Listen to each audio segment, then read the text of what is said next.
ಇವತ್ತು ತಮ್ಮನ್ನು ಕರೆದು ಹೇಳ್ತಾ ಇರೋ ವಿಷಯ ಅಂದರೆ, ನಾನು ಒಬ್ಬ ನಾಯಕ ನಟರಲ್ಲಿ ಸುದೀಪ್ ಅವರು ನಮ್ಮ ಒಂದು ಅವ್ರ ಜೊತೆ ಹಲವಾರು ಸಿನಿಮಾ ಮಾಡಿದ್ದೀನಿ.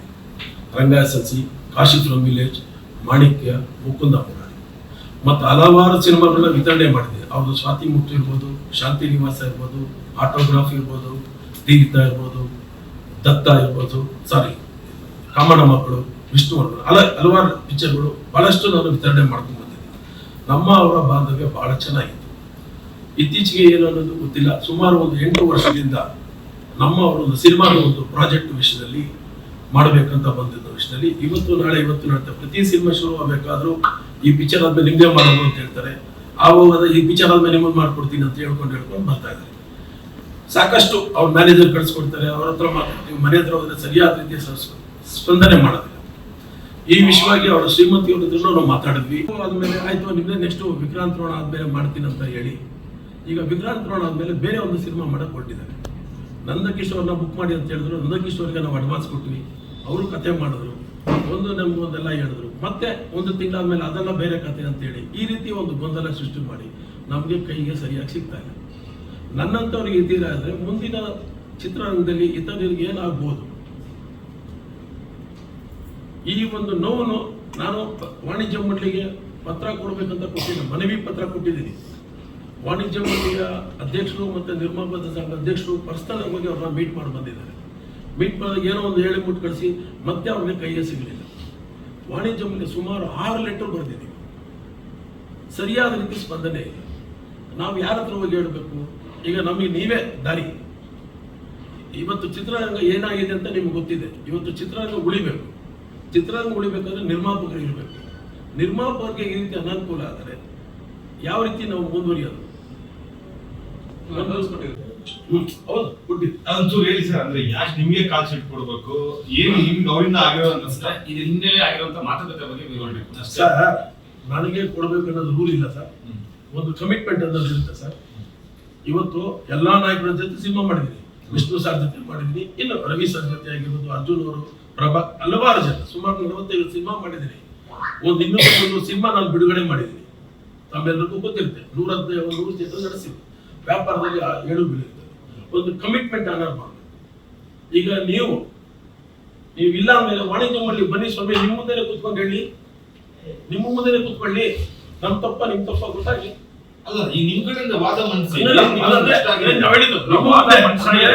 ನಿಮ್ಮ ಮುಂದೆ ನಾನು ಹೇಳೋದು ಯಾರು ಇಲ್ಲೇ ನಿಮ್ಮ ಮುಂದೆ ಲೈವ್ ಅಲ್ಲೇ ನಡೀಲಿ. ಎಲ್ಲಿ ಸಾಕ್ಷಾಧಾರಗಳು ಬೇಕು ಅಂತಾರಲ್ಲ, ಎಷ್ಟು ಸಿನಿಮಾ ರಂಗ ಹೆಂಗ್ ನಡೀತಾ ಇರುತ್ತೆ ಸ್ವಾಮಿ?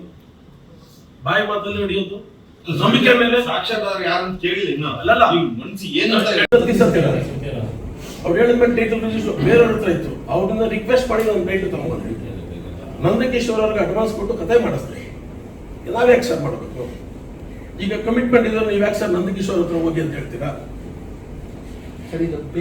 ಅದಾದ್ಮೇಲೆ ಒಂದು ಹೈದರಾಬಾದಿಂದ ಯಾರೋ ಒಬ್ಬ ರೈಟರ್ ಕರ್ಸುತ್ತಾರೆ, ಆ ರೈಟರ್ ಕರೆಸ್ತೀವಿ, ಒಂದು ವಾರ ಆದ್ರೂ ಮೀಟ್ ಮಾಡಲ್ಲ.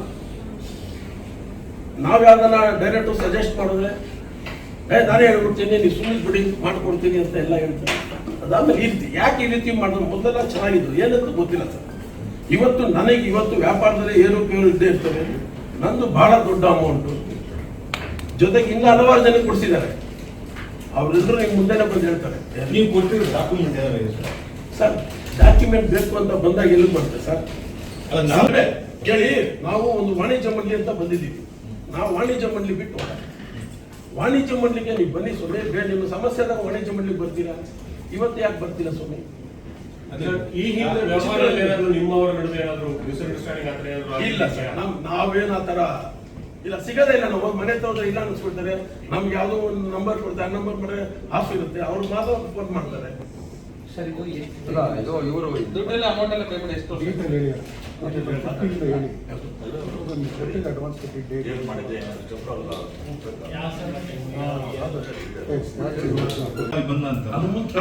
ಮುಂಚೆಯಿಂದಾನೇ ಶುರುವಾಗಿದ್ದು, ಅದು ಮುಂಚೆಯಿಂದ ಶುರುವಾಗಿದ್ದು, ಹೀಗಾಗಿದೆ. ಅವಾಗ ಏನಾಯ್ತು, ಮಧ್ಯದಲ್ಲಿ 3 ವರ್ಷ ನಮಗೆ ಕರೋನಾ ಬಂದಾಗ ನಾನು ಮಾಡೋಕ್ಕಾಗಿಲ್ಲ, ಅವರು ಮಾಡೋಕ್ಕಾಗಿಲ್ಲ. ಯಾಕಂದ್ರೆ ಎಲ್ಲ ಪಿಕ್ಚರ್ ಸ್ವಲ್ಪ ಡಿಲೇ ಆಗೋಯ್ತು. ಫೈಲ್ ಆದ್ಮೇಲೆ ಕೋಟಿಗೊಬ್ಬ ಆದ್ಮೇಲೆ ನಮ್ದೇ ಮಾಡ್ತಿರುತ್ತೆ ಅವ್ರು ಹೇಳಿದ್ರು. ಅದಾಗಿದ ತಕ್ಷಣ ಹೇಳ್ಬೋದು ವಿಕ್ರಾಂತರಣ ಮಾಡೋದು ಅನುಪ್ ಬಂಡೆಯವರನ್ನು ಮೀಟ್ ಮಾಡ್ತಾರೆ. ಅವ್ರಿಗೂ ನಮಗೂ ಯಾಕೆ ಒಂಚೂರು ಹೊಂದಾಣಿಕೆ ಆಗಲಿಲ್ಲ. ಇಲ್ಲವ ಅವ್ರು ಹೋಗಿ ಅಲ್ಲಿ ಏನು ಹೇಳಿದ್ರು ಗೊತ್ತಿಲ್ಲ. ಅದು ನೋಡಿದ್ರೆ ನಿರ್ಮಾಪಕರು ಚೇಂಜ್ ಆಗ್ಬೋದು. ಈಗ ಕೆಲವನ್ನ ಕೇಳ್ಬಿಟ್ಟೆ ಇವಾಗ ನಿರ್ಮಾಪಕರು ಚೇಂಜ್. ಎಲ್ಲಿ ಯಾವತ್ತೂ ನಾವೇನೇ ಮಾಡಿದ್ರು ಒಂದು ಗೋಡೆ ಮಧ್ಯದಲ್ಲಿ ಕೂತ್ಕೊಂಡು ಮಾತಾಡ್ಬೇಕು. ಅದು ಅವರವರೇ ತೀರ್ಮಾನ ಮಾಡ್ಕೊಂಡು ಹೋಗ್ತಾರೆ. ಏನು ಮಾಡಬೇಕು ಅದಾಯ್ತು. ಅದಾದ್ಮೇಲೆ ಮುಗೀತು. ವಿಕ್ರಾಂತರಣ ರಿಲೀಸ್ ಆಗೋದು ಸುಮ್ಮನಿದ್ಬಿಡಿ. ವಿಕ್ರಾಂತರಣ ರಿಲೀಸ್ ಆಗಿದ ತಕ್ಷಣ ನಿಮ್ಮದೇ ಮಾಡೋದು. ನಂದಕಿಶೋರ್ ಮೇಲೆ ಹೇಳಿದ್ದೀನಿ. ನಂದಕಿಶೋರ್ದು ಏನೇನಾಯ್ತು ಅಂತ ಎಲ್ಲ ತಮಗೆ ತಿಳಿಸ್ತೀನಿ. ಈಗ ನಮಗೆ ಕೈಗೆ ಸಿಗಲ್ಲ. ಈಗ ಮದ್ರಾಸಲ್ಲಿ ನೀವು ನಿಂತ್ಕೊಳ್ಳಿ, ನಾನು ನಿಂತ್ಕೊಳ್ತೀನಿ. ದಯವಿಟ್ಟು ಈ ರೀತಿ ನನಗೆ ಮಾಡ್ದಂಗೆ ಬೇರೆ ಯಾರಿಗೂ ಮಾಡಕ್ಕೆ ಹೋಗ್ಬೇಡಿ. ದುಡ್ಡು ಈಸ್ಕೊಳ್ಳೋಕೆ ಒಂದು, ಆಮೇಲೆ ಒಂದು ದಯವಿಟ್ಟು ಮಾಡಕ್ಕೆ ಹೋಗ್ಬೇಡಿ. ನಿಮ್ಮಲ್ಲಿ ಮನವಿ ಮಾಡ್ತಾ ಇದ್ದೀನಿ. ಇವತ್ತು ನಮಗೆ ನಿಮ್ಮ ಕಡೆಯಿಂದ ಬಹಳ ನೋವಾಗಿದೆ, ಬಹಳ ಅವಮಾನ ಮಾಡಿದ್ದೀರಾ, ನಮಗೆ ಅನ್ಯಾಯ ಮಾಡಿದ್ದೀರಾ. ದಯವಿಟ್ಟು ಇದನ್ನು ಸರಿ ಮಾಡಿಕೊಡಿ ಅಂತ ತಮ್ಮಲ್ಲಿ ಮನವಿ ಮಾಡ್ತೀನಿ ಸರ್.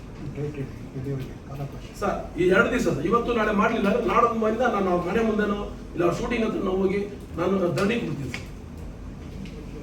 ಎಲ್ಲಿ ಇಲ್ಲ ವಾಣಿಜ್ಯ ಮಂಡಳಿ ನಮ್ಮ ಸಂಘ ಸಂಸ್ಥೆಗಳು ಏನು ಹೇಳ್ತಾರೆ, ನಮ್ಮ ಚಿತ್ರರಂಗದವ್ರು ಯಾವ ರೀತಿ ನನಗೆ ತಿಳುವಳಿಕೆ ಕೊಡ್ತಾರೆ, ಆ ತಿಳುವಳಿಕೆ ಮೇಲೆ ನಾನು ಮುಂದುವರಿತೀನಿ ಸರ್. ಇಲ್ಲ ಅಧ್ಯಕ್ಷರಿಗೆ ನಾನು ಈ ಮೀಟಿಂಗ್ ಕರೆದಿಲ್ಲ, ನಾನು ಪರ್ಸನಲ್ ಕರೆದಿದ್ದೆ. ಯಾಕೆ ಅಧ್ಯಕ್ಷರು ಪಾಪ ಏನ್ ಮಾಡ್ತಾರೆ, 6 ಲೆಟರ್ ಬರೆದಿದ್ದಾರೆ ಸರ್. ಅಲ್ಲ 6 ಲೆಟರ್ ಬರೆದಾಗ ನೀವು ಬರದೇ ಇದ್ರೆ ಅಧ್ಯಕ್ಷರು ಏನ್ ಮಾಡ್ತಾರೆ ಸರ್? ಗೌರವ ಕೊಡ್ಬೇಕಲ್ಲ ಸರ್. ಕುಮಾರ್